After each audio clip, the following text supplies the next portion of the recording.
Thank you for joining us today. My name is Mario Acosta. I work with the Division of Fire Prevention and Control. Today we're going to be speaking with Tracy LeClaire from the Eagle River Fire Protection District. She's going to be speaking about the importance of their community risk reduction program. Okay.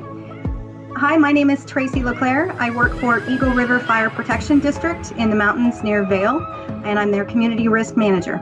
What kind of community risk reduction program do you have at Eagle River Fire Protection District? The program we have at Eagle River Fire is maybe a little bit less formal than some larger departments, but really our priorities, our strategies, and our tactics are based on a district-wide community risk assessment that we completed in 2018.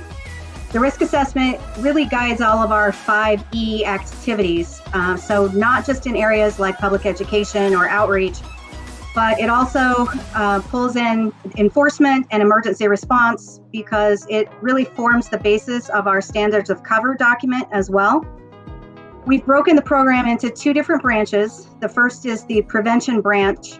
The Prevention Bureau is focuses on the built environment. So our plans review, our code enforcement, inspections, fire investigation, and then a community risk management side, which focuses on man-made and natural disasters. We do a lot of community outreach and education to assist communities in hazard mitigation, preparedness, response, and recovery for everything from wildland fires to floods to gas leaks.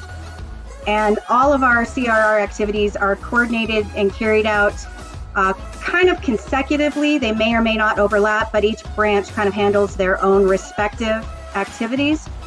And some of those activities have formal plans in place, like at our juvenile fire center intervention program has an actual formal plan so that we can work with the school district to roll that out during the school year on a timeline that works for the school. And some are more reactive or organic based on emerging needs, whether it's wildland fire danger at a particular time or river levels and river safety, river flooding, those types of activities. What process did you go through to implement it? We started in 2017 and 2018 to review multiple aspects of each emergency response service that the fire district provides. We identified the most prevalent categories of risk, and then each service was ranked to determine the maximum risk within a given, what we call geographic planning zone. Those risks were evaluated based on probability, consequence, and impact.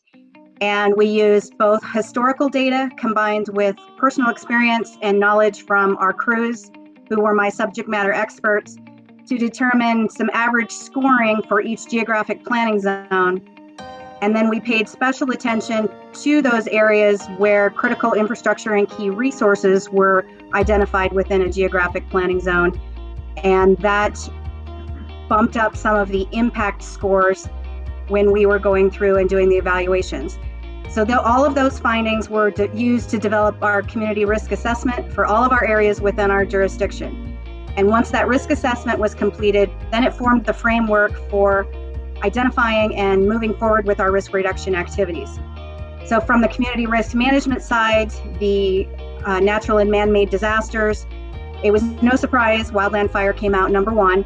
So we really do a year-round focus on wildland mitigation and education. We complete curbside assessments on every property within our response area, and then we expand that out to any homeowners who would like us to do personalized home ignition zone assessments for their property. We will do that as well.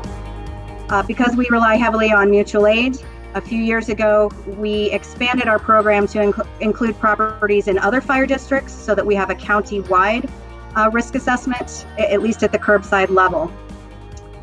We distribute materials to help educate homeowners and homeowners associations on how to best protect their properties from the threat of wildland fire. And then we added a 6E, which we call empowerment, and that's really to help increase the resiliency of our communities by helping them help themselves through programs like Firewise USA and Fire Adapted Colorado. We also just this fall rolled out First Do Size Up Community Connect, which allows residents to share critical life safety information about their household and their family and that's made available to first responders at the time of dispatch.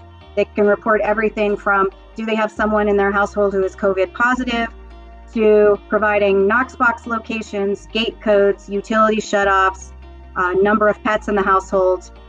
Those types of information are also really helpful and helps make our response more efficient.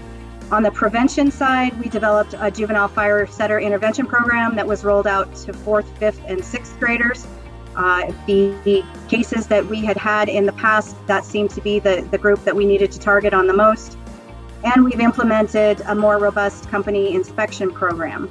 And then every year we go back, we revisit the community risk assessment and try and determine if there are any changes that have occurred over the year that would result in revising scoring for any reason. And then we use that to modify the next year's priorities.